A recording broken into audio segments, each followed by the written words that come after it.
Guys, हम एक revision series start करने जा रहे हैं। तो लाइक जो नगेंद्र शाह सर से SFM लिया है या AFM लिया है। Like I am CMA final student, but CA का जो चैप्टर्स है और CMA का जो कॉमन चैप्टर्स है वो भी मैं कवर करूँगा। सो लाइक मैं क्या कर रहा हूँ ये सीरीज़, मैं एक सीरीज़ स्टार्ट कर रहा हूँ। सो लाइक इसमें मैं जो सर के नोट्स है उसी को रिवाइज़ करूँगा। लाइक तो जो सर के स्टूडेंट है उनको रिविज़न करने में भी हेल्प हो जाएगा और मुझे भी हेल्प हो जाएगा। So as you know, sir start the chapter with 4x, so I am also going to start this revision series with this chapter 4x. So let's start. So like अभी तो मेरा बेसिक्स ही चल रहा है। अभी तो क्वेश्चन नंबर 3 सीरीज़ जो है उसमें है। सो अभी let's start from beginning.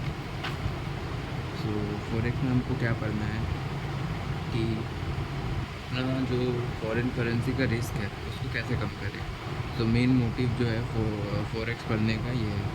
So like जो करेंसी फ्लक्चुएशन रिस्क है उसको कम कैसे करें, उसको क्या बोलते हैं, हाउ टू मैनेज रिस्क को कम करना। क्या रिस्क को कम करने को 4x लैंग्वेज में क्या बोलते हैं, हेजिंग। तो हम लोग हेजिंग कैसे करते हैं, हेजिंग करने का ऑप्शंस क्या क्या है हमारे पास। Like from the start, like foreign currency क्या होता है, जो करेंसी दूसरा कंट्री का करेंसी जो है वो फॉरेन करेंसी है, अपना कंट्री का छोड़ के। तो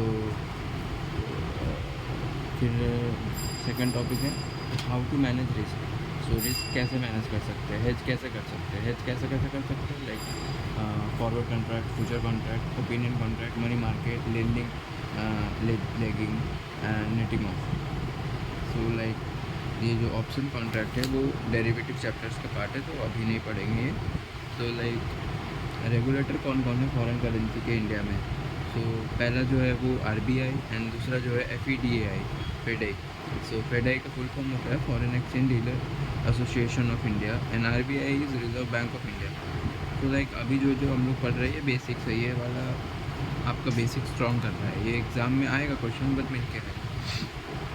सो लाइक कॉन्सेप्ट अभी हम लोग देखेंगे, concept major foreign currency in it and its rate. Major foreign currency और उसका रेट। तो लाइक कुवैत का क्या है, दिनार के उसका जो हम लोग डिनोट कैसे करते हैं, KWD। और ये जो 100 फाइल्स लिखा हुआ है ये वाला, लाइक जैसे हम लोग 100 पैसा में डिनोट करते हैं ना, तो वहाँ पे ऐसा 1000 फाइल्स में होता है। तो लाइक UK का क्या है, पाउंड को कैसे डिनोट करते हैं, GBP को कैसे बोलते हैं, 100 पेनी। स्विट्ज़रलैंड का क्या है, स्विस फ्रैंक, CHF से डिनोट करते हैं। यूरोजोन का क्या है, यूरो को कैसे UR लिखते हैं। USA का क्या है, डॉलर को USD लिखते हैं। कनाडा का क्या है, कैनेडियन डॉलर को CAD लिखते हैं। ऑस्ट्रेलिया क्या Australian dollar AVP। So like हो गया ये बेसिक। यहाँ से मलेशिया का क्या है, मलेशियन रिंगिट, उसको कैसे डिनोट करते हैं, MYR। चाइना का क्या है, युआन को कैसे डिनोट करते हैं, CNY। इंडिया का क्या है, रुपीज़ को कैसे डिनोट करते हैं, INR। नेपाल का भी रुपीज़ है बट उसका होता है NPR। जापान का येन है, उसका होता है JPY। सो हमारा जो मेजर कॉन्सेप्ट जो है यहाँ से स्टार्ट होता है। पहला कॉन्सेप्ट है मॉनेटरी पॉलिसी। तो मॉनेटरी पॉलिसी क्या होता है, जो सेंट्रल बैंक एक्शन लेता है कंट्रोल करने के लिए। क्या कंट्रोल करने के लिए, इन्फ्लेशन हो गया या GDP हो गया, कैसे करता है, bye setting interest rate set करके जो इंडिया का कंट्रोल करता है इन्फ्लेशन और GDP। सो GDP क्या है, GDP जो है एक कंट्री के अंदर, GDP का full form gross domestic product, और GDP का मतलब हो गया कि value of goods and service produced in a country. So value of goods and services produce in a country. तो GDP ग्रोथ दो तरीक़ा के नाप में हम लोग मेज़र कर सकते हैं। पहला रियल ग्रोथ, दूसरा नॉमिनल ग्रोथ। रियल ग्रोथ कैसे चेक कर सकते हैं, तो परसेंटेज इंक्रीज़ है GDP का एक्सक्लूडिंग इन्फ्लेशन वाला फैक्टर, और नॉमिनल में हम लोग को इन्फ्लेशन वाला फैक्टर इंक्लूड करके चेक करना पड़ता है। एग्जाम्पल 2024 और 2025। 2024 में वैल्यू ऑफ प्रोडक्शन 1000 यूनिट का, 2025 में भी जो वैल्यू ऑफ प्रोडक्शन है वो 1060 यूनिट हो गया। लाइक कितना इंक्रीज़ हुआ, 60 यूनिट। सो 1000 से 1060 हो गया। तो जो यूनिट का डिफरेंस है, ये जो डिफरेंस है, ये आपका रियल ग्रोथ है, यूनिट का डिफरेंस। लाइक बट जब नॉमिनल, अभी इसमें प्राइस का बात नहीं आ रहा, तो प्राइस का बात नहीं आ रहा तो हम लोग को इन्फ्लेशन नहीं दिख रहा। तो अगर हम लोग यूनिट को बस मेज़र कर रहे हैं, तो ये क्या हो रहा है, एक्सक्लूडिंग इन्फ्लेशन मतलब रियल ग्रोथ। अब हम लोग इसमें प्राइस को फैक्टर ले लेंगे, तो प्राइस जो था 2024 में 500 था, 2025 में 510 हो गया। तो 500 से 510 हुआ, तो 10 ये जो 2% का इन्फ्लेशन है, वो उसको अगर हम लोग मेज़र करेंगे, तो जो आपका इन्फ्लेशन ग्रोथ आएगा, ये नॉमिनल ग्रोथ आएगा। ठीक है, फार्मूला क्या है, फार्मूला रखने जाएंगे तो कंफ्यूज हो जाएंगे हम। आप बस बेसिक क्या हो रहा है यहाँ पे वो समझो। लाइक 2024 में 1000 यूनिट था, प्राइस 500 था, तो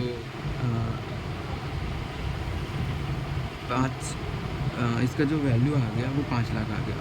2025 में 1060 यूनिट था, प्राइस 510 यूनिट था, उसका जो वैल्यू है 540 आ गया। तो आप अभी साथ में यूनिट एंड प्राइस दोनों को कंसीडर कर दिए। प्राइस में आपका इन्फ्लेशन आ गया, तो इन्फ्लेशन के साथ अगर आप इसको मेजर कर रहे हैं, तो उसका आपका नॉमिनल ग्रोथ निकल जाएगा।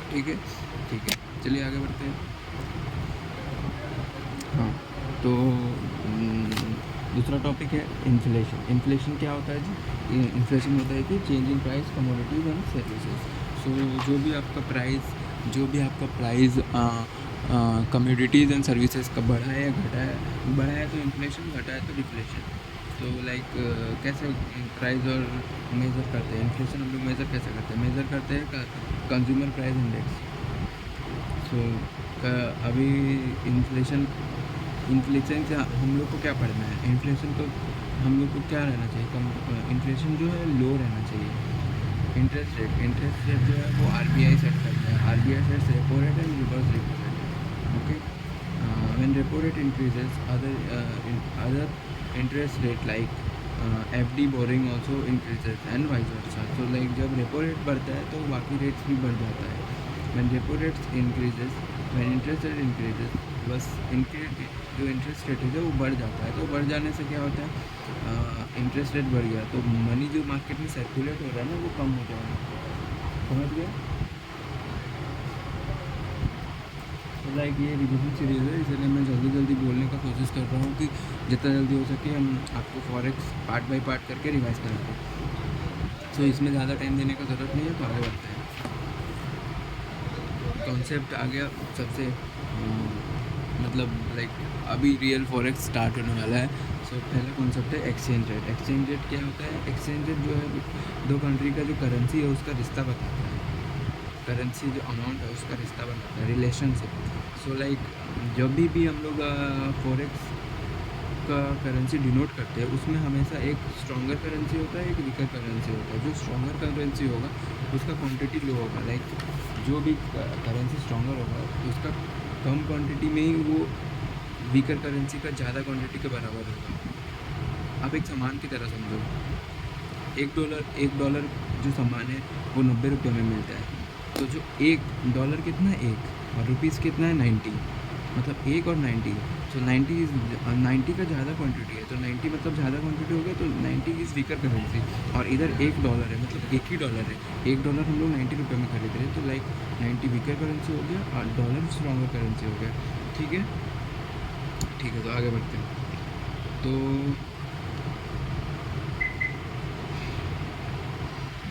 एक्सचेंज रेट जो है लाइक मान लो हम लोग को निकालना है, तो हम लोग को कभी डायरेक्ट एक्सचेंज रेट दे देगा, जैसे $= 90, येन 100 = ₹58। ठीक है, हम लोग को ऐसे डायरेक्ट भी दे देता है। बट अगर हम लोग को नहीं दिया, यहाँ पे कुछ क्या exchange rate between pound and euro. तो पाउंड एंड यूरो का एक्सचेंज रेट निकालना है हम लोग को। पाउंड एंड यूरो का एक्सचेंज रेट कैसे निकालेंगे? तो यहाँ पे पाउंड का दिया हुआ है ₹120 और यूरो दिया हुआ है ₹110। तो दोनों में कॉमन क्या है? ₹100, दोनों में कॉमन है रुपीज़। तो लाइक हम लोग इसका पाउंड और यूरो का जो बिटवीन एक्सचेंज रेट है वो रुपीज़ की मदद से निकाल लेंगे। कैसे निकालेंगे? अरे मैथ्स जैसे करते थे ना, यूनिटरी बेसिस से, वैसे। तो लाइक अगर आपका 120 रुपया का एक पाउंड मिल रहा है, 110 रुपये का 1 यूरो मिल रहा है, तो 1 रुपया में कितना यूरो आ रहा है वो तो पता कर लेंगे ना। तो रुपीज़ 120 का जो यूरो का वैल्यू है, तो वो आप मल्टीप्लाई करके ऐसे करके निकाल सकते हैं। लाइक अगर 1 रुपया में 110 रुपये में 1 यूरो है, तो 1 रुपये में कितना यूरो है, तो इसको क्रॉस मल्टीप्लाई कर दिए, क्रॉस मल्टीप्लाई करके दिए, तो यहाँ पे 120 रुपीज़ का निकालना है। तो अगर ये 1 का है तो इसको 120 से मल्टीप्लाई कर देंगे, तो ये 120 रुपये का यूरो आ गया। ठीक है, अब 120 रुपये का हम लोग यूरो निकाल लिए, तो 120 यहाँ पे दिया हुआ है 120 पाउंड, तो 120 रुपया equal to 1 pound equal to इतना यूरो। सिंपल निकल गया। अब देखो यहाँ पे 1 है, यहाँ पे 1.099 है, तो लाइक यहाँ पे 1 है। 1 क्या है आपका बेस करेंसी, इधर वाला को क्या बोलते हैं प्राइस करेंसी। अब यहाँ पे बताओ स्ट्रॉन्गर कौन सा है और वीकर कौन सा है। तो स्ट्रॉन्गर क्या हम बताए थे, जिसका स्ट्रॉन्गर है उसका क्वांटिटी लो रहेगा, तो इधर 1 है, इधर 1.09 है, तो इसका क्वांटिटी लो है। तो पाउंड जो है स्ट्रॉन्गर करेंसी, यूरो जो है वीकर करेंसी। ओके ठीक है, चलो आगे बढ़ते हैं।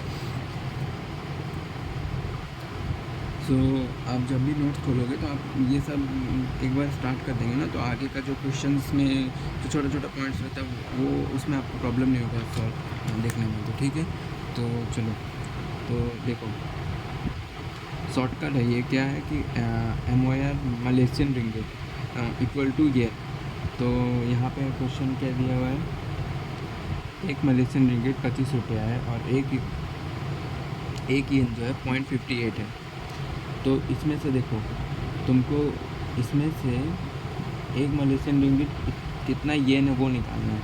तो इसमें से तुमको दो ही चीज़ करना होगा, एक ये या एक ये। तो तुमको ये समझना होगा कि स्ट्रॉन्गर करेंसी कौन सा है, वीकर करेंसी कौन सा है। ठीक है, तो जो येन है और मलेशियन रिंगिट है, दोनों में से स्ट्रॉन्गर करेंसी कौन सा है, Malaysian ringgit. Malaysian ringgit stronger currency है, येन जो है वो वीकर करेंसी है। तो वीकर करेंसी का क्या होगा, प्राइस जो क्वांटिटी है वो ज़्यादा होगा और मलेशियन रिंगिट का क्वांटिटी कम होगा। तो अगर हम 25 को 0.58 से डिवाइड करेंगे तो क्या होगा, क्वांटिटी ज़्यादा आएगा, और 0.58 को 25 से डिवाइड करेंगे तो क्वांटिटी कम आएगा। तो हम लोग को क्या करना है, क्वांटिटी ज़्यादा लेना है, क्योंकि मलेशियन रिंगिट का जो मलेशियन रिंगिट जो है वो स्ट्रॉन्गर करेंसी है। तो बस आपको माथा में मतलब दिमाग में बस ये रखना है कि जो स्ट्रॉन्गर करेंसी है उसका क्वांटिटी लो, वीकर करेंसी का क्वांटिटी हाई। ठीक है, ऐसे आगे बढ़ते हैं।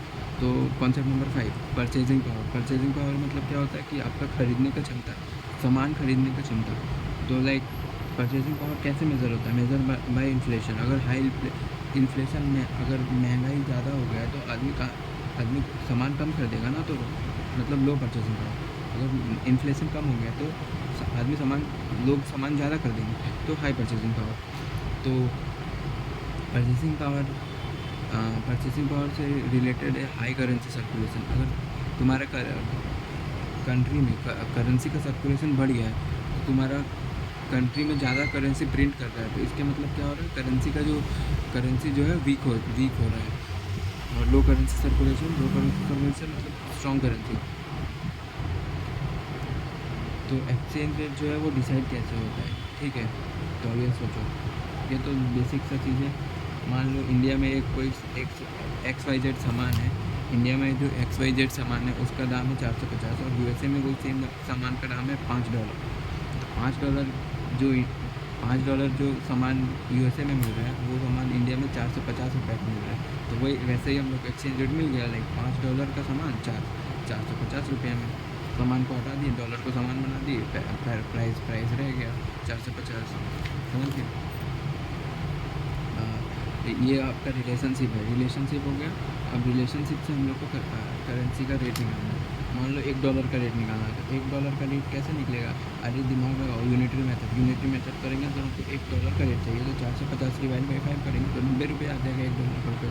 अगर हमको ₹1 का चाहिए तो ₹1 का चाहिए, तो फिर इसको हम लोग इसको क्या करेंगे, नीचे भेज देंगे। अगर डॉलर का चाहिए तो इसको इधर भेज देंगे, रुपीज़ का चाहिए तो इसको इधर भेज देंगे।